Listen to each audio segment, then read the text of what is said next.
NXT is a big focus for WWE. Officials are happy with what WWE is doing, but now AEW and WWE are going head to head. So, of course, we got some big news to discuss. We're going to kick things off with AEW and more specifically Sammy Guevara. For those who are unaware, Sammy Guevara is actually going to be the backstage reporter and commentator for the Floyd Mayweather fight against YouTuber Deji, who is also known as KSI's brother. And I thought this was very interesting because Sammy Guevara is going to be doing commentary and reporting for Global Titans fight series. This is taking place in Dubai.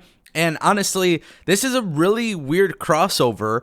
And especially this comes at a time where AEW has become a lot more strict about their talent working with other companies. Maybe you guys may have missed the news, but Jon Moxley is reportedly no longer able to work with GCW because AEW has reportedly made the decision to not allow their talent to work for other companies. Now, I don't know exactly how this is going to transition for every company, whether it's just only GCW and whatnot, but with AEW obviously being one of those companies that are striking up deals with other companies to work with them, I find it to be very interesting. Plus, Sammy Guevara, we haven't really seen him on commentary in AEW. We don't know what his experience is as a backstage reporter. So the idea that he is going to be in the Coca-Cola arena in Dubai as a backstage reporter for a sport that he doesn't belong to, I find it to be very interesting. Obviously, this is good news for AEW because when you have an AEW talent somehow somewhat associated with a Floyd Mayweather fight, I just feel like that is super beneficial. And obviously, there has been a lot of negative talk about Sammy Guevara due to the online drama and all of these different things that are being reported backstage. You know, I do find it to be an interesting scenario, but I think it's also a good thing for AEW for him to be involved.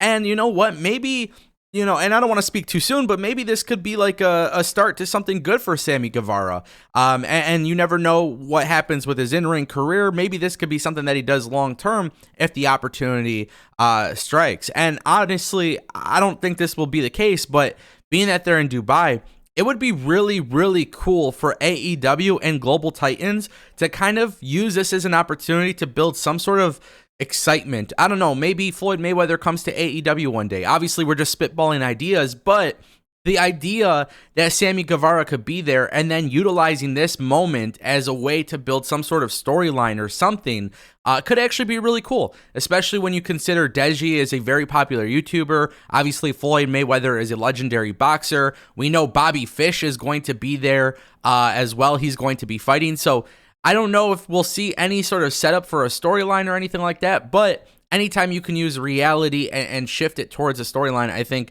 could obviously build excitement, and it would be really good for AEW.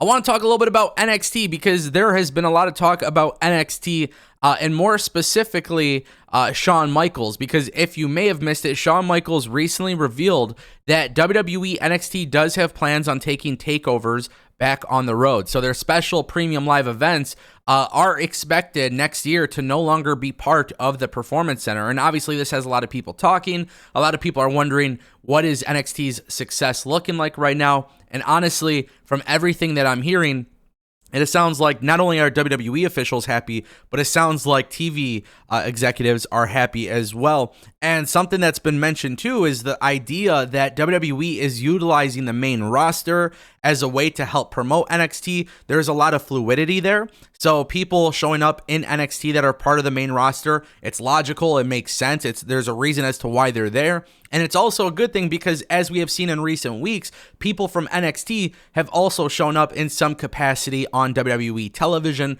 Obviously, the most notable examples were Cora Jade and Cameron Grimes, who recruited the OC, and of course, Rhea Ripley to appear on NXT. And the idea is that WWE really wants it to be a nice, seamless transition for people back and forth. The TV executives are obviously happy. WWE's ratings for NXT have pretty much gone back up to what they were when they were going head-to-head with AEW.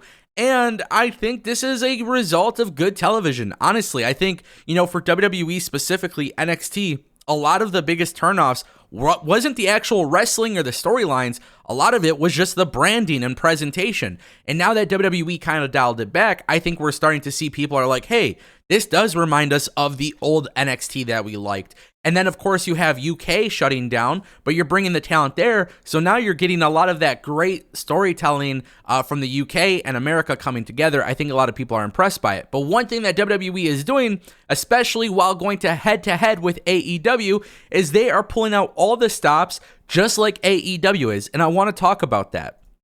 So if you may have missed it, Kevin Owens has revealed that he is going to be on NXT tonight, October 18, 2022. Now, you might be wondering, why is WWE doing this? Well, for those who don't know, AEW has a little bit of a scheduling conflict for Wednesday Night Dynamite, so therefore they moved it to tonight. And it's going to get a very big lead-in, obviously because of the MLB. And this right here is really exciting because AEW and Tony Khan have posted 4 title matches that are going to take place on Tuesday Night Dynamite. But at the same time, Tony Khan is doing this because he is going head-to-head with WWE NXT again, and he needs to create a lot of that excitement. And the way that is going to happen is by having title matches. Now, WWE, on the other hand, have taken a different approach. Kevin Owens will be there. The OC will be there. Raquel Rodriguez and Rhea Ripley. So there are tons of main roster stars going on to NXT tonight. And again, WWE has done this in a way that is logical, that makes a lot of sense. They've explained it on television as to why these main roster stars are headed to NXT. And it just sounds like WWE and AEW are really going to clash tonight. And I'm excited to see what actually happens here. It's very ballsy for AEW to do 4 title matches on a night where, honestly, ratings aren't going to be expected to be the same as they are on Wednesday nights.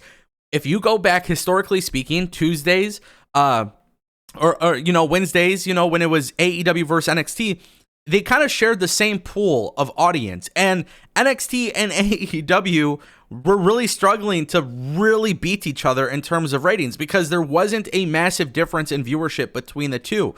And that is one of the things. Even if AEW had higher viewership, it wasn't like they were taking like a brand new audience or taking a sector of WWE's audience. I think people were just going back and forth. And I think that's going to be one of the biggest things I predict. I don't know if AEW will finish with over 1 million viewers, but one thing I do expect is that it's going to be a lot closer in ratings. Whether AEW or NXT, whoever has the highest one, I think regardless, it is going to be kind of the same pool, the same audience, and that is going to be very interesting. I'm glad to see that WWE and AEW are really trying to make this a real nice head-to-head clash. We'll see how it goes. I'll be watching NXT. I'll try to capture a little bit of AEW, but also the NBA playoffs. The NBA season kicks off, and I want to watch a little bit of that too. So there's a lot of content demanding my attention. Who's going to keep it? We're going to find out. I'll see you guys next time. Thank you for watching.